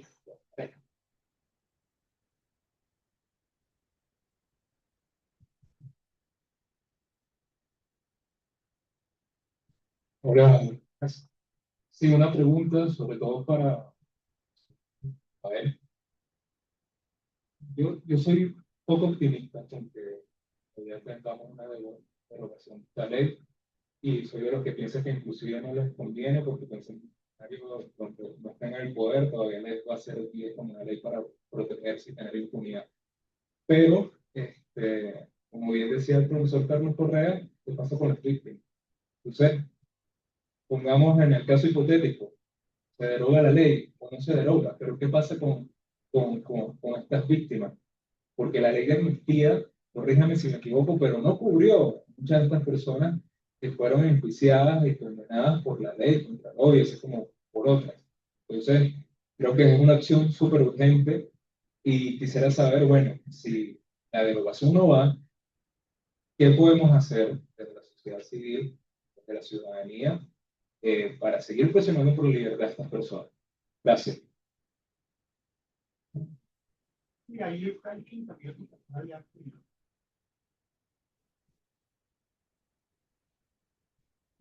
Gracias, buenos días. Ali Daniels, profesor de Derechos Humanos. Mi pregunta es muy sencilla. Como ahora se da esta situación inédita de que se puede hablar con las autoridades y me oyen, pero no te escucho, ocurre esta situación desde el primer momento, el primer contacto que yo conozco, que fue con la Comisión que redactó la ley de amnistía, en ese primer contacto, en esa primera reunión, se le pidió la aprobación de la ley contra. En la primera respuesta fue como no están acostumbrados que le digan estas cosas, bueno, quizás no es el momento.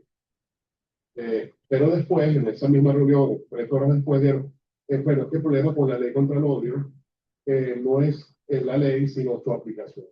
Y luego ese guión se ha venido de las diferentes organizaciones que se han reunido con otras entidades de los poderes públicos, se ha repetido este guión, que el problema no es la ley, lo digo porque aquí el discurso, nuestra conclusión aquí hay que derogar. Pero en ámbitos oficiales, el discurso es, el problema no es la ley, sino su aplicación. Es eso, ¿verdad? Tenemos unos jueces tan malos, que son tan obedientes con una cosa y no son obedientes en aplicar la ley como debe ser.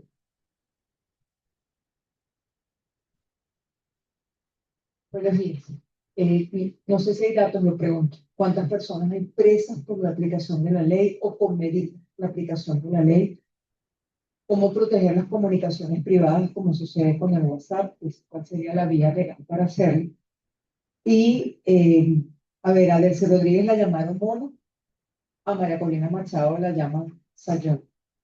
Les preguntaría si es un discurso de odio o no lo es, y cómo manejar términos como esos contra líderes políticos. Gracias. Yo quiero coincidir con Carlos, ¿no? Yo siento que el problema es la sociedad. O sea, somos nosotros. Con un ejemplo sencillo, concreto. La gente del transporte organizó un paro de transporte en Caracas. Ese paro de transporte implicó que el ministro de transporte saliera, implicó que el viceministro saliera y una persona implicada en hechos de corrupción terribles alrededor del tráfico de la gasolina, presidente del Fonturo y Luis Urbarán, también saliera. Ahora, no pasó.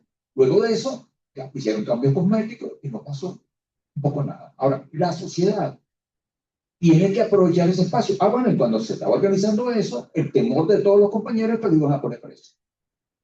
El temor en todas las organizaciones del transporte, de todos los presidentes de línea, era que lo iban a poner. Bueno, no lo pusieron preso y se logró un éxito. Ahora, ese éxito no tiene, estoy de acuerdo con lo que tú dices, Carlos, no tiene un correlativo que tenga que ver, bueno, un cambio sustancial en las políticas, en las direcciones, pero yo siento que es ese el camino. O sea, la sociedad, los ciudadanos, los vecinos, de acuerdo, que antes estaban, que tienen muchísimo temor, obvio, justificado el temor, pero que han logrado, y tú ves algunas cosas que ocurrieron en relación a la lucha con los presos políticos, algunas cosas que están ahí. Yo siento, por ejemplo, en una reunión donde estaba una gente de esto que hacen los vendepagas, los tramposos, la gente que hacen los juegos y ese tipo de cosas. Bueno,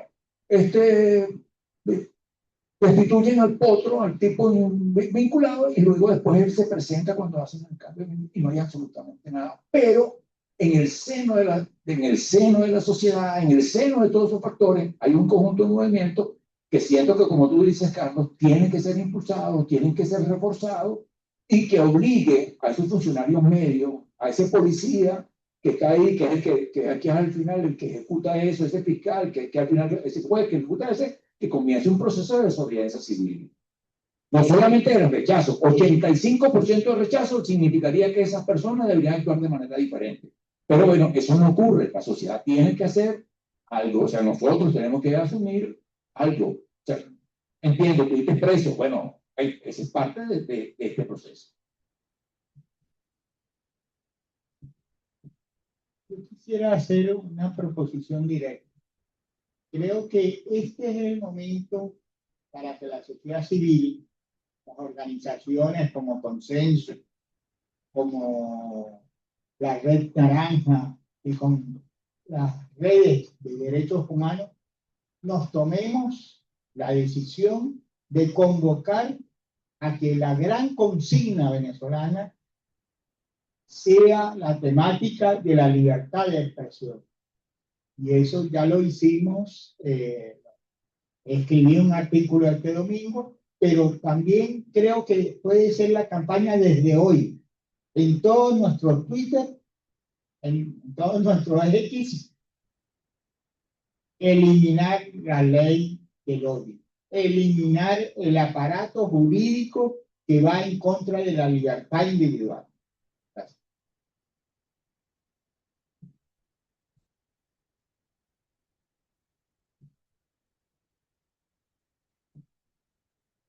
Sí, gracias. Buenos días. Soy el profesor Pedro González, subdirector del Centro de Estudios Políticos y de Gobierno. Voy a tratar de ser muy breve. A mí no me preocupa tanto que la ley exista o que otras leyes parecidas a estas existan. A mí lo que me preocupa es la no repetición. O sea, que no vuelva a ocurrir. Porque a lo mejor la eliminamos y como ya está demostrado en la teoría de sistemas, los sistemas entienden, reconocen sus errores, se estabilizan y llega un momento en que prefieren volver a cometer el mismo error. Ocurrió con el Challenger, se dieron cuenta de que los sistemas estos de que protegían el cohete no servían, se lo advirtieron, se lo dijeron los técnicos, tal, y sin embargo la NASA y el sistema lanza el cohete, explotó. 10 años después volvieron a decir, mira, hay un problema técnico, no sé qué, el ala del cohete no sirve, no puede ingresar así. No, mira, es que si lo hacemos, vamos a retrasar el cronograma. El cohete entró y se desintegró. Entonces, lo que, más allá de si la derogamos o no la derogamos, yo lo que pienso, o sea, y todo esto pasa porque entonces la gente dice que los presos están presos en forma injusta. Es una injusticia que se ha cometido. La injusticia supone la existencia de un sistema que cometió un error. Y entonces uno recurre al sistema, el sistema revisa y dice, oye, aquí hay un error y lo resarce. Si hubiera sistema. Pero tú mismo me dijiste la semana pasada que estás preso y el juez que tenía que determinar si podía o no aplicarle la ley de amnistía era el mismo juez que te había metido preso. Entonces, ¿cómo esto puede funcionar? No hay sistema. Y si no hay sistema, no hay injusticia, sino lo que hay es un estado de desjusticia. Y eso ocurre porque la gente olvida. Entonces, lo que hay que hacer, más allá, insisto, de que ciertamente en decisiones políticas, no técnicas, se deroguen toda esa serie de leyes, empiece la sociedad civil a prepararse y a construir un modelo que permita efectivamente recordar para siempre lo que ocurrió, sin revictimizar a las víctimas, generar y trabajar un proceso de identidad nacional, de venezolanidad, que mantenga efectivamente presente todo lo que ha ocurrido, porque no puede ser posible que, como decía el ponente, estamos en el siglo XXI y que hayamos sido capaces de hacer una ley como la ley del oro. Entonces, eso es lo que deberíamos estar pendientes para tratar de evitar la repetición de cosas como esa. Gracias.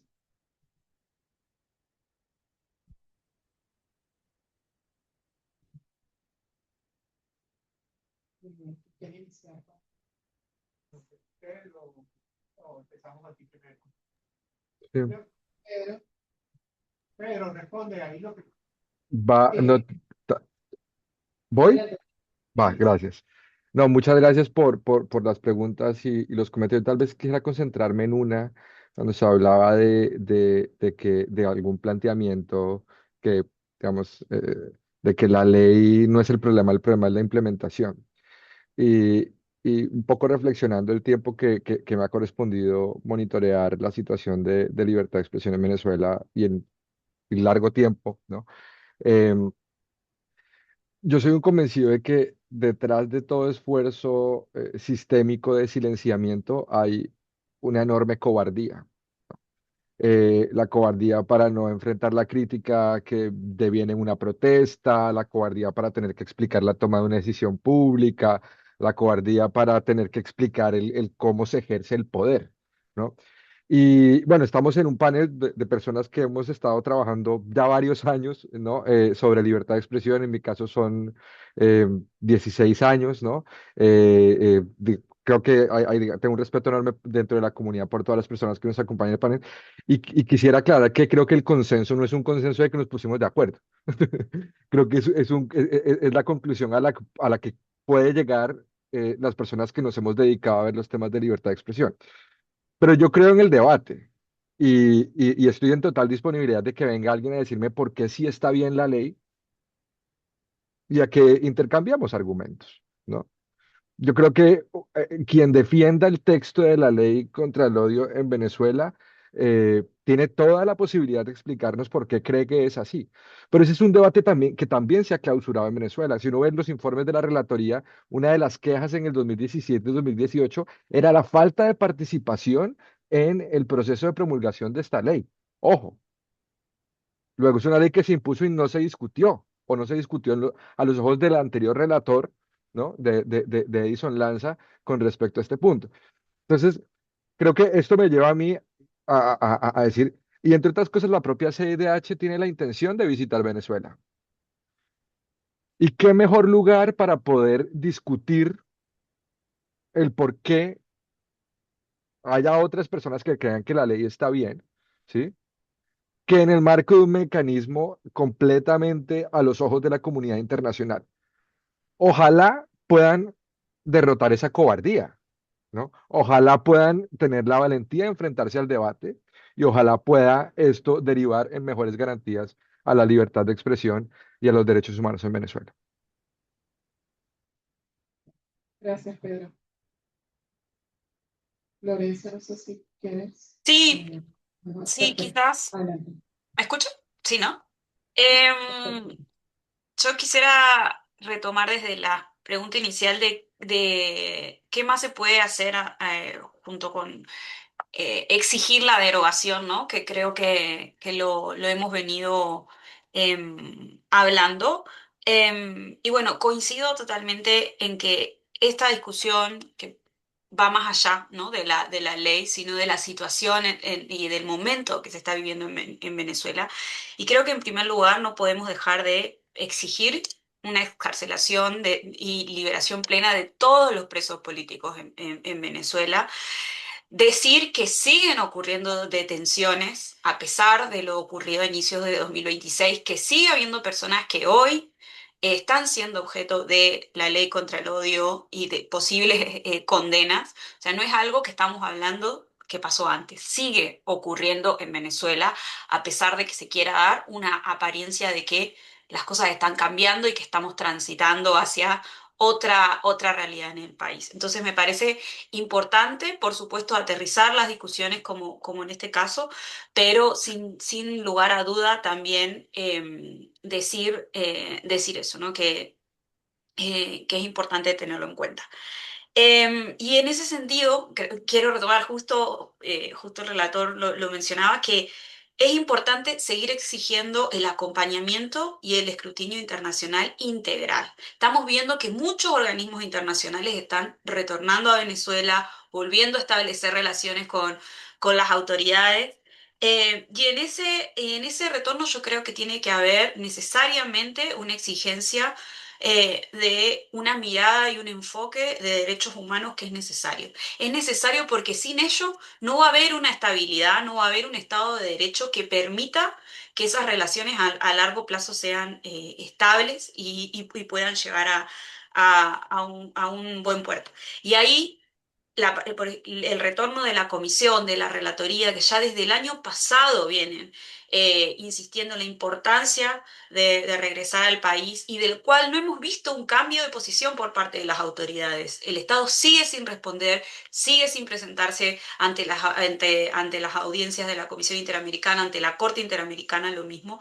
Creo que es importante. Es importante que otros estados también tomen en cuenta eso y que tengan en cuenta, a pesar de lo resiliente, del trabajo de la sociedad civil venezolana, que tenemos un deber también, la sociedad civil regional, los organismos internacionales y los estados de la región y del mundo en acompañar ese proceso. Em, entonces, sí creo que es importante también mirarlo de esa manera. No solo en lo que es importante exigir a nivel nacional, sino también cómo acompañarlo. Y acá creo también que se están dando ciertos procesos en Venezuela que intentan darle mayor participación a la sociedad civil nacional, a diferentes sectores de la sociedad civil nacional. Y también se decía, ¿no? En 2017 no hubo esa discusión. Quizás en este momento no se está dando de manera transparente, abierta. Y eso también es importante resaltarlo, ¿no? Para que haya un cambio real para que se derogue esta ley y para que haya una verdadera transición democrática en Venezuela, tiene que haber un involucramiento transparente, abierto y participativo de la sociedad civil venezolana. Y en ese momento todavía no estamos en el país. Gracias. Gracias, Florencia. Bueno, seguimos. Bueno, yo muy rápidamente quiero responder todas las preguntas lo más corto y conciso posible. Perdónenme de empezar la superficialidad, pero no quiero dejar a nadie sin respuesta. Comienzo con la observación de Lidanis porque creo que va en la llaga digamos, del discurso político actual. Yo creo que eso hay que desmontarlo porque el problema sí es la ley. El problema no es la aplicación de la ley. El problema es la ley. La ley es la que habla del odio político, de la discriminación política. La ley es la que está referida al debate y al lenguaje político, que es donde debería existir mayor protección. La ley es la que establece las penas más desproporcionadas del mundo. Ni en Israel, ni en Ruanda se castiga el discurso de odio con 10 o 20 años. ¿Cómo es posible que aquí se castigue con más severidad el que haya una expresión, digamos, ingenua y hasta improvisada que el homicidio o que la violación de una niña? Por Dios, eso no tiene ningún sentido. El problema, claro, que es la ley. Y es la ley la que tenemos. ¿Cómo es posible que se justifique una cláusula, una revocatoria de una concesión por cualquier mensaje que se considere como de odio? El problema, por supuesto, que la ley hay que desmontar esa excusa y ese es el gran reto que tenemos, digamos, la sociedad civil. La garantía de la no repetición. Bueno, yo creo que eso pasa por el problema de fondo que es recuperar el sistema de justicia. Es decir, no nos olvidemos que aquí, digamos, ha habido una intención gubernamental de más de 20 años de desmontar el sistema de justicia independiente, de poner en los cargos de jueces a fieles seguidores del Partido Gobierno. Eso lo tenemos todos claros.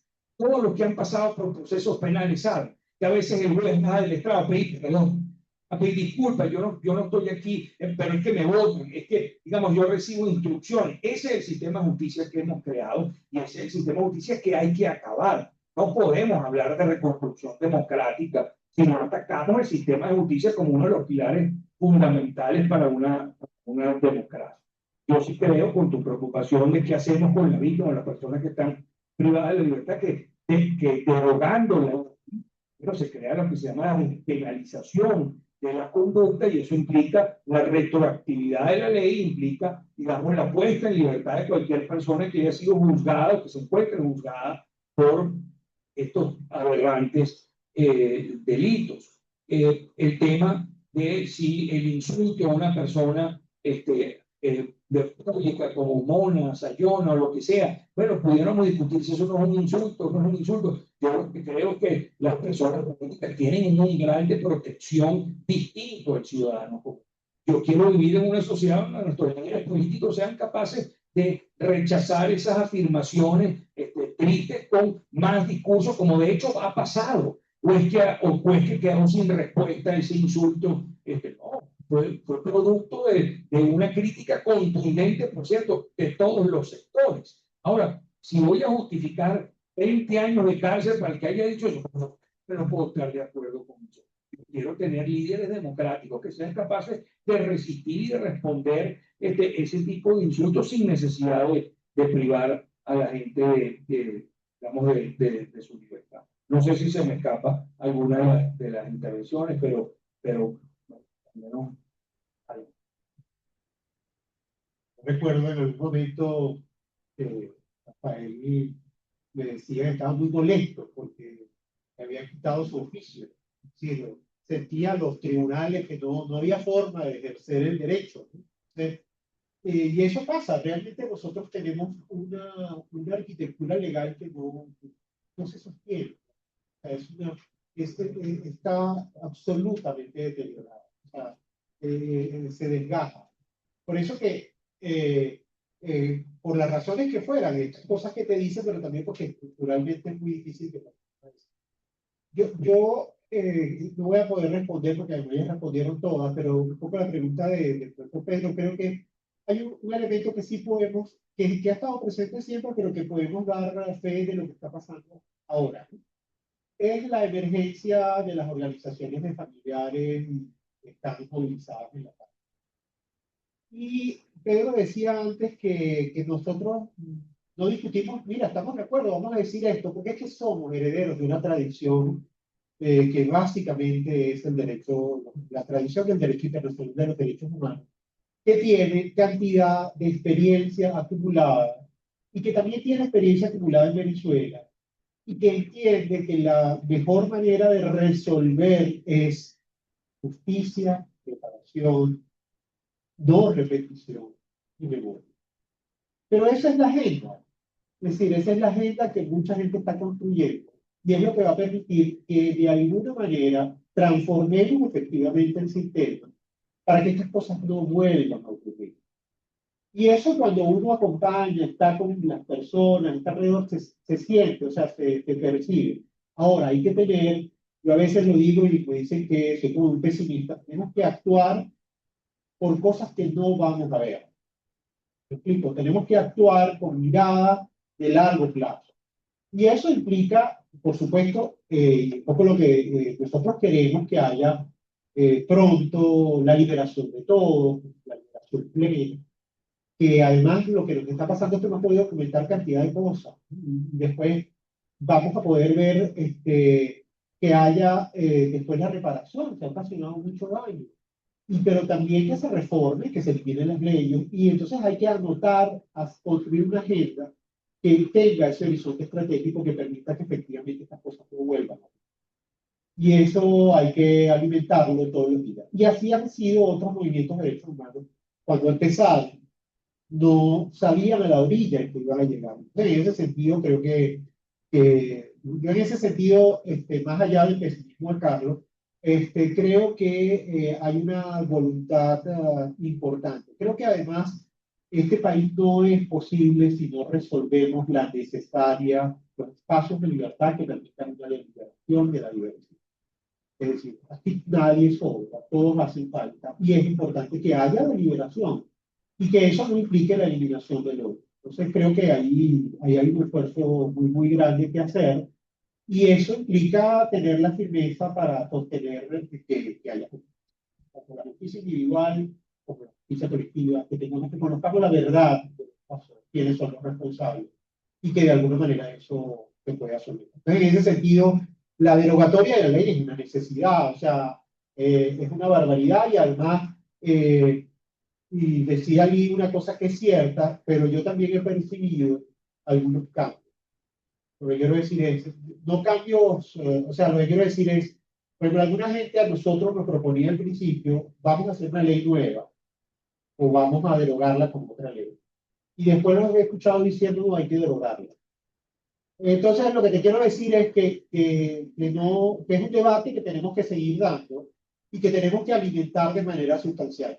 Y yo creo, igual que Pedro, es decir, estamos dispuestos a debatirlo y conversarlo, ver los argumentos y cuáles son las perspectivas y decirlo. Es decir, nosotros estamos dispuestos a reunirnos.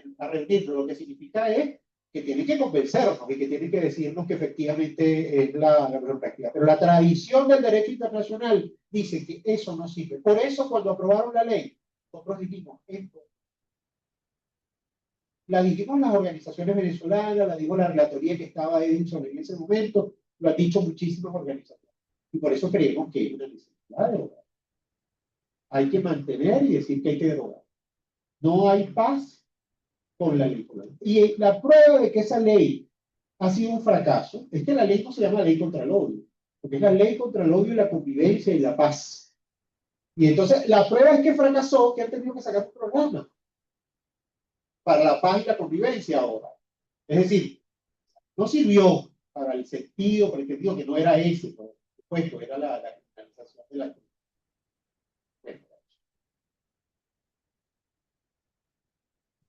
Bueno, muchas gracias. Yo solo cerrar quizás con algunos datos que nos consultaron. El espacio Parte del registro de situaciones violatorias de la libertad de expresión incluye, por supuesto, todo el tema de acusaciones o de criminalización amparados en la ley contra el odio o delitos de instigación al odio. Entre 2017 y 2025, nosotros hemos registrado al menos 113 casos de criminalización. Esto tiene que ver, la mayoría son detenciones arbitrarias, hostigamiento judicial, pero también tiene que ver con amenazas e intimidación amparados en la existencia de esta ley.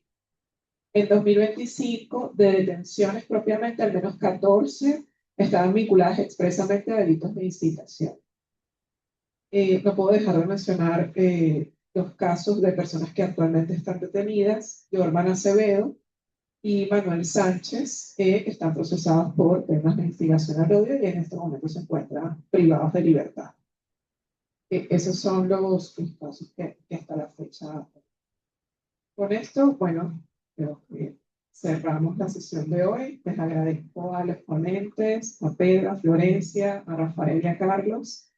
Y bueno, les invito a seguir en la discusión, que bueno, como saben, nos va a tocar largo el debate. Les invito a leer un par de trabajos que tenemos en el informe anual 2025 que trata el tema de incitación, uno vinculado a la exigencia y la justificación de por qué hay que derogar, amparado en el tema de estándares nacionales e internacionales, y otro que da cuenta de cómo el discurso público oficial ha tenido o no connotaciones de discurso de odio. ¿Qué entendemos por discurso de odio? Tanto en las presuntas acusaciones, si son o no discurso de odio, como en el discurso público oficial. Bueno, muchas gracias por haber estado acá y nos estamos viendo por ahí. Creo que tenemos un pequeño refrigerio en el comedor, así que los invitamos a tomarse un cafecito, agua, una comidita, ya sea. Gracias. Muchísimas gracias, Pedro, Florencia, gracias No me por pierdo el estar. refrigerio, pero Sí. espero poder ir. Oye, con Muchas gusto, gracias. yo quisiera que estuvieran aquí para que pudiéramos tener el refrigerio y otras cosas más. Muchas gracias. Va, bueno, Veremos pronto.